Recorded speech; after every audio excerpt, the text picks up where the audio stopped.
Ice cafe in the place right to know is yo the tingo. Jah fix things forever. Papanga is on the mix. Drop it. Me know you want to have a very nice time. Yo, coming on the place we open till it's midnight. Ice coffee flow like ocean.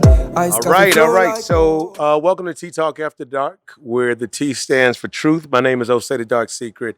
I am a multimedia professional. I also am the creative director for V103 International, which is one of the first online Afrobeats radio stations through a major terrestrial station that you can find. Tea Talk After Dark is starting as a YouTube IGTV series, which focuses on African culture, and the series will dive into topics, pivotal discussions about music, food, entertainment, the overall industry, and anything that involves our culture. So I have some wonderful people of color here. I'd love for you to introduce yourself, my man. My name is Sugar. People know me as Sugar Daddy. Sugar Daddy. Okay.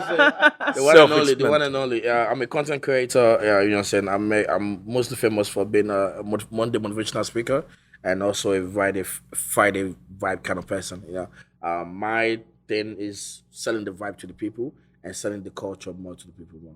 Absolutely. Sister. I don't know how I'm going to top that, but I'm going to try. But hi, everybody. Nimi Bello here. Agile mindset coach, Black woman in tech. So shout out to all my Black women in tech baddies, and also founder of Lincoln Power, and that is a woman empowerment networking platform. So happy to be here. Mm-hmm. Hello. Yeah, my name is Dari Mr. Deja Vu. I'm a promoter, Nigerian promoter in Atlanta. We promote basically the African community, basically Afrobeats. Come to different events and have fun. Basically, that's what we do in Atlanta. All right. That's what I do. Anybody ever told you remind them of Eddie Murphy? Yeah, you may. Osei the Dark Secret told me that a million times. I just want to make sure. You know. Eddie Murphy. Coming to America. I'm so done. The ugly version of the the middle version. The middle version. That's what we're doing right now? We started The wealthy version. I love So it. let's get into it. This week's episode is going to cover the following things. Now, number one, I want to get you all's perspective on what city, as you know it, is responsible for the initial crossover of African culture in America. Is that even a question? I was going to say, that's not even a debate. Okay, who wants to tackle it first then? Can we? Lady? Yeah, I'll go ahead and start it off. Please. I mean, I'll say it with my full chest. You know, I'm Nigerian American. So full chest. I'm saying it with no holding back. Atlanta had it on lock, period. That's Why? on period. From your perspective, why? From my perspective, I feel like I've kind of watched it, especially when I was in college, going to the parties, you know, going to like Dari. Dari and I connected. I've known Dari for over 15 years. We were talking about it before we went live. And, you know, we're talking about Equal, putting music out there. I remember when Equal used to have those mixtapes. Remember back in the day? And he used to keep us up to date with what was going on. I feel like that's how I was able to connect with back home, because I wasn't going back home as often. So I lived in Nigeria for 10 years. So for me, that was like my connection to the motherland. So yeah, I would say Atlanta. Absolutely. Okay, Yeah. Sugar. For me, I think Atlanta brought out the what the artists wanted to for the music to travel. You know what I'm saying? Whiskey said it, you know, saying my music travel with no visa. That's You get right. like that now. So Atlanta was one that was giving them visa, because Atlanta was one that was pushing the Afrobeat everywhere. You know, saying the Nigerian community over here, the African community over here, you know, saying were fighting for their own place here. And that fight, you know, saying trying to put Africa, trying to put Nigeria, trying to put Afrobeat, you know, out there, made, you know, saying gave them that push to be able to push Afrobeat to the people here in Atlanta. And Atlanta, they had no choice but to accept it. You know what I'm saying? And I think that started, you know, what we know today, where artists can come over here and do their thing and all those things like that, started right here in Atlanta. Well, Right. I think definitely it's Atlanta. The reason why I think it's Atlanta is it's a little bit more broader than normal, because I feel like when I look at the whole United States of America, you look at it as everything was more of Nigerian parties, African, Ghanaian parties. This after a while, Atlanta brought the whole community together. Yep. There was no, I'm this country, I'm that country. We are all one Africa. Yes. And that's where Afrobeats came. That's when Wizkid came, 2010. We brought Wizkid.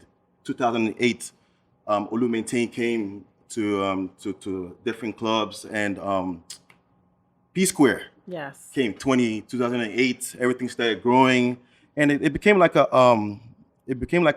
phase, and it was growing. Everything started growing, and then it's I can go really long on this, so I'm not sure if I have enough time. Y'all give me enough time? We're gonna peel it back, though. I mean, we're gonna bring it back. We're gonna bring it yeah, back. but it's definitely Atlanta. No, because if you see right now, you see a lot of like even a lot of big cities, you know, saying like New York, Houston, and Dallas, and all this like that, and you see Atlanta. Even when you go to those cities, they will tell you Atlanta is what they're looking at, you know, saying and all that.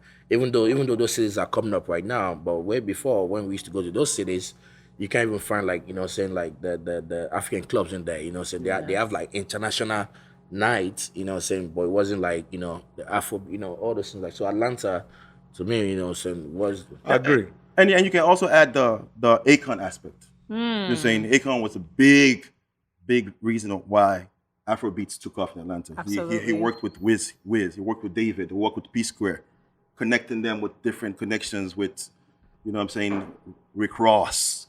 Yeah, and all that connections and everything. That's when the collaboration started actually increasing to the way it is right now. And I think Darius said something about community. I feel like that was a way for us to commune with each other, you know, I don't even think it was about the party. I feel like it was Africans kind of connecting together. You know, we had Cameroonians, we had Nigerians, we had Ghanaians, we had people from the Ivory Coast, just different parts of Africa coming together through music. Right. I think that was one of the ways that we connected outside of just, you know, the food aspects and the cultural aspect. I think it was a commonality of just connectivity through music. You know, even though Nigerians, you know, had the majority of the stake in the game, but I do feel like that was our way of kind of coming together as a community. That's true. All right. I like everyone's thoughts and perspective. When we come back, I'm going to give us some additional icing for that cake so that we can move this thing forward. But Tea Talk After Dark, where the T stands for truth. Osei the Dark Secret here, and we will be right back.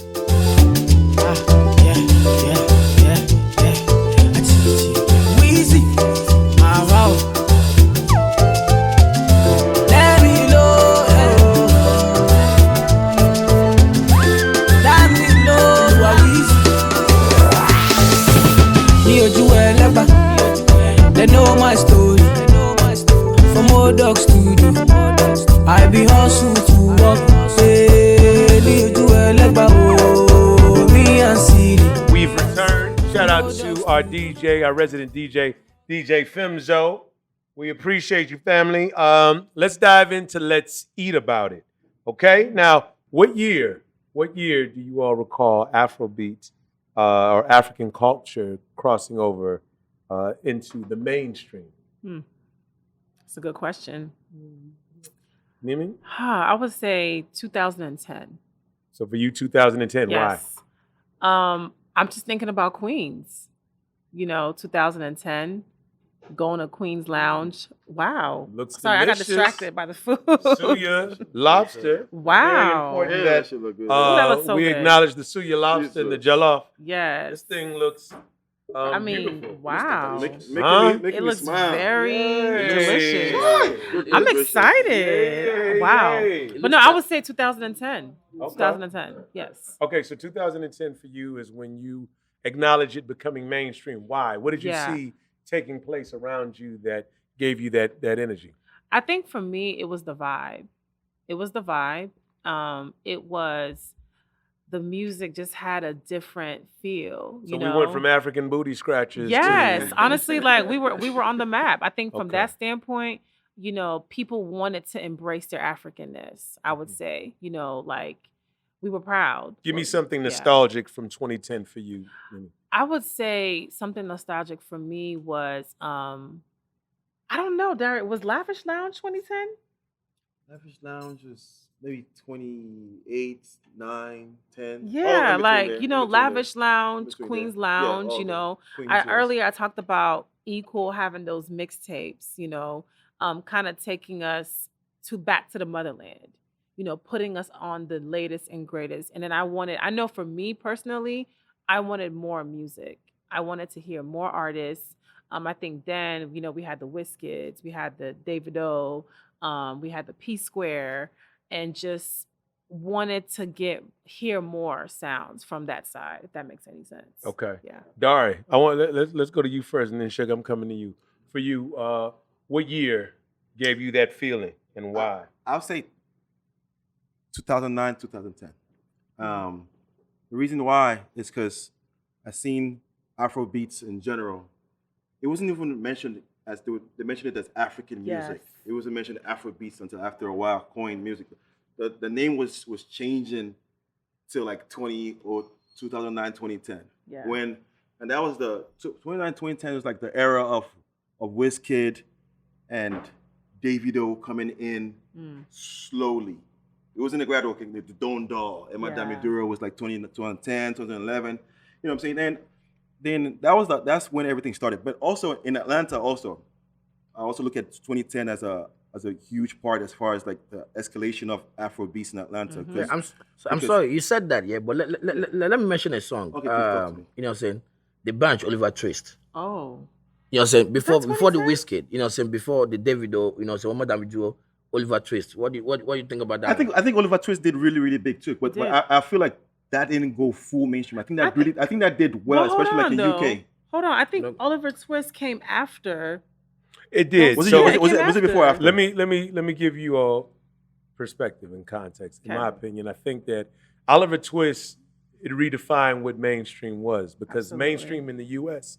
and mainstream overseas were two different things. Yes. So what DeBonge was able to successfully do was tap into the UK marketplace, and by having the white guy dancing in the video, it gives it a different lens, right? Yes. It begins to prepare the table for Afrobeat, which is still on its way to becoming the new definition of pop music. Absolutely. It's always been in mainstream music in different ways, whether Michael Jackson, Lionel Richie, but now we started to have our own artists. Now for me, you know, I'm a media professional. I got 23 plus years.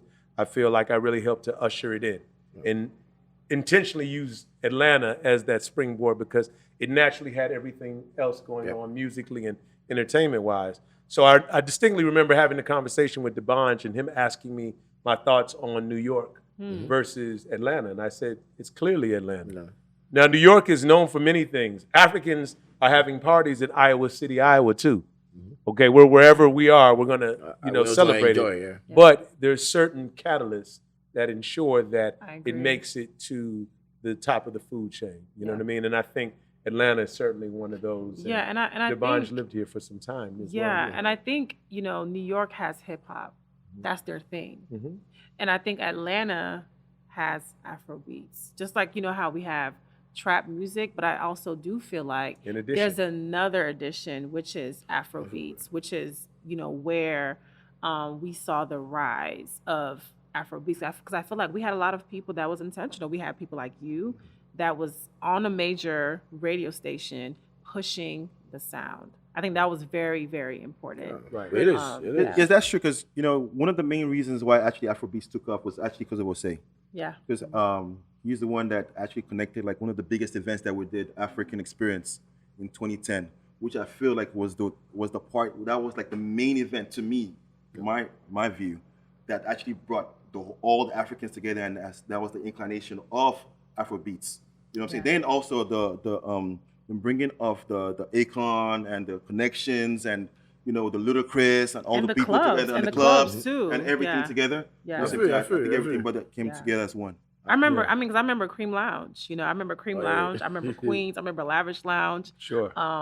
And I think those were the only places that accepted the sound. Sugar, I wanted to get Yeah. your perspective as well on the nostalgia and what you felt, what year felt like African culture, Afrobeat was moving into the mainstream. So I'm going to be honest with you. Like I came to America in 2010, 9, 10, You know what I'm saying? And I was in Chicago, you know what I'm saying? And what I was around, there was no African music. There was no, there was no club that we could go to and vibe and all those things like that. And then I moved to Atlanta, for school. And I came here and somebody, saying DJ Femzo was telling me, saying, oh, there's Cream, there's Queens. We go party and all, and we get there, it's like the old night, they're playing African music. You know what I'm saying? And then you see some other people from other countries and are in there as well, accepting the sound, enjoying the sound, vibing with the sound.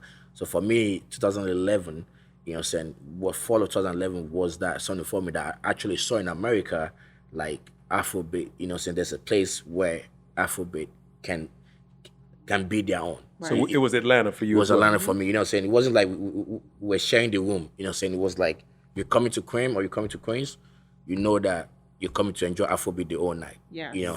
So that for me, that was it. From Chicago and all those things like that, I didn't see that. Coming here, I saw that, definitely saw that from the community itself, they were fighting for it. And, right now, Atlanta is still number one, when it comes to...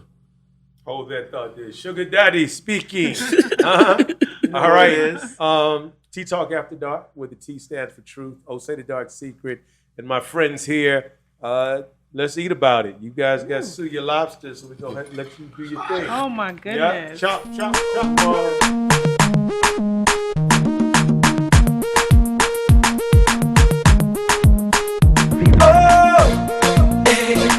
See they do me. Now the way you they do me, girl, I love the way you do me. Boy, I love the way you do me. Now the way you they do me. All right, welcome back to Tea Talk After Dark, where the T stands for truth. Osei the Dark Secret here. Ike's Cafe and Grill reporting live. My African cousins are here with me. And we came to get it. And we're really talking about the culture, talking about Atlanta, its origins. And the last question that I have for everybody is, what part of African culture do you feel crossed over into the American marketplace first? I think the culture, the food. Is it the I think it's clothing? just energy. The energy. So the energy, honestly, I feel like everybody wanted the Afro beat energy. And not even Afro beat, like they wanted the association with Africa. That was through our culture, our clothes, our food, our music, our men. Just gonna say the facts.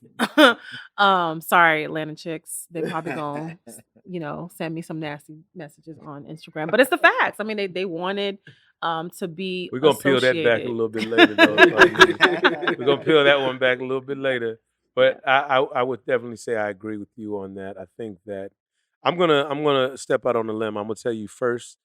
I agree with you on the energy, but when the energy is sublimated, I think it's the dance. The thing about the reason why it took off from Atlanta differently than other regions is because when you came to our parties, we weren't just standing around on the couches. Now, don't get me wrong, that's a significant part of hip hop. But when you come to the African clubs, the women dance, the men dance, the energy is lighter. It's not like it's heavy. You're not necessarily looking for someone to have a gunfight after an African party, and so I think that that's what people began to really evolve into, and I think it was a coming of age, because even if you look at the number, I mean, you talk about 9, 10, 11, 12, 13. Now Afrobeats in America is fully grown at 21, and I'm saying that now it's always been here. There's been a strong undercurrent, but now the mainstream has crossed over to the African aspect of things. And now you see on TikTok, people doing the dance. People, people doing the dance. Azonto, those times, those were breaking through. Azonto, that was huge. And some of all this, dances that brought people the vibe. There was something different, something they haven't seen before. For me, I always knew, even back in college, I was probably the only African guy that was wearing like my African wear everywhere, and then that's where I promoted, African culture, let you know this is where I'm from. Saying the clothes, they were beautiful. I have ladies stop me, like, wow, you look so, elegant. So I'm like, yeah, Sugar daddy. You know what I'm saying? Yeah. I used to tell ladies, man, saying, when you're done with that, let me show you a different kind of I'm culture. so You hear me? Let me introduce you to your future, Oh my God. So the dance was there, so for me, I promoted it through like the clothing. I think they fell in love with the colors, they fell in love with the different styles. And the confidence. The confidence that comes with it. I think it just made, you, no matter what you are, no matter what you do, and something like that, as soon as you have that something on, you're a different person. Saying in the diaspora, in a different person, you're embodying the whole of Africa around you, and that confidence. They see that they see the different. They wonder what is that? How is that different? That's why I said I'm men. This is what I'm talking about, because I have a lot of friends that they'll be like, "Oh, you going out? Can I come too? Is there gonna be some African guys there?" When I was in college, and I think it's still happening till today. Well, the African men have developed a reputation Of as course. the ultimate providers Of course. of everything. Whatever you need, Yes. they want to be the provider of. And That's I think it. that, and it's just kind of, it makes you chuckle because, of course, we all know growing up African, first generation in this country, you get a chance to see things, little just different. differently. Yeah. And I think I would say for the women, my observation is like the African women are very much in demand now. Oh, absolutely. Huh? Because we degreed up. We got businesses. We got our own. We're not waiting for nobody The to give us jollof money. is hot and spicy. Yes, we cook. We Yeah. do what needs to be done, and we understand the assignment every single time. So shout out to all my African chicks out there. Boarding school. Yes. I personally think it's a sum of all. Yeah, because if you look at it from the perspective of when you went to college, you see what I'm saying? You had the African Students Associations, Yes. and you had the fashion shows that showed the outfits. You had the food that showcased the food. You had the music that showcased music to a different community. Like I felt like that was the start, and everything started progressing towards the parties where the African parties came, the Americans and everybody else came to listen to the music, started interacting. That's when the vibe came Right, in. right. So yeah, to your point, Dari, I want to just add to it. I think it's important because when we were doing a lot of the events, it seemed like, obviously it was, Atlanta. And we did some events that in some of the mainstream clubs like Compound, Velvet Room. Yeah. And I say Cream. that because, we even did a party, one year and had Wyclef. Wyclef came and he hosted it and he got behind it and just showed love. And I think that it's very important. And I want to take this moment too to acknowledge the Caribbean because for me, that's always been, they were always the first line. You know what I mean? In fact, you have some Africans that didn't want to acknowledge they were African. They rather masquerade as somebody from the Caribbean just because facts. it was Right, cooler, right. right? I don't want to blow anybody's cover out That's here. true. Witness protection, I'm No, sorry. it's true though. But, It's true though. you know, it's true. I know people that Yeah. did. There you go. No, we know what we still know a lot of people that I are mean, just coming out. Yeah. Yeah. You said they just what? They're just coming out. Africans Just in the coming closet. out. We ain't Right. talking about that type of closet. But we talking about culture, the Yes. cultural closet, right? Absolutely. They didn't want to That's necessarily hilarious. acknowledge Yeah. that they were Right. African, but now Now, even to today, you still get, people saying, no, my parents are Africans. I'm American. I'm like, come here. Come here. Yeah. But You- see, it's- that's the issue. And I mean, this is going to be a good note for us to kind of end this segment on because we'll have to come back with that. I think that, we need to really maintain and uplift the Pan-African perspective for all of us. A lot of times we get so caught up in the country, in the tribe. We're naturally all tribal people, even in America. You got people in America defending blocks and hoods that they ain't got a lick of property on, but they defend it tooth and nail like it's their own. And no different than us, whether we're this tribe. But when we get over here, we know we need to come together and we need to keep that no matter where we are in the diaspora because it really is diaspora driven as opposed to whatever country or whatever tribe. And I think that, that's the only way we're going to be able to hold on to our culture before it becomes colonized. I mean, we're all we got. If you think We about are. it, we're here in this land, and I always have to remind some of my friends and some people like this is not our home. Like y'all need to understand that this is just us being here for us to learn. And our parents sacrificed everything to come here.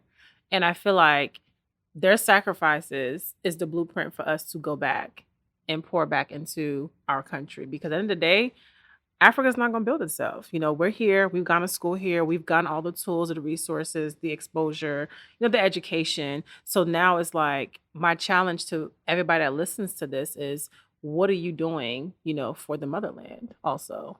Yemi gonna drop the mic. That's it. That's it. Tea Talk After Dark, where the T stands for truth. We want to thank Ike's, the Suya Lobster, the Ooh, Jollof. good. We'll be back, and Shout out we'll to be doing Ike's. this again very, very soon. Yes. So thank The you lobster was for good. joining us. Huh? Oh, shout out to Ike, man. If you feel like cafe in here, one shot of Hennessy, man, feel me free. One shot of Hennessy, man, feel me gross. All of your hands in the blood clot, girl. If you feel like cafe in here, I know I go chill and party hard, oh. All of the girls them love I miss you. This a time for kiss,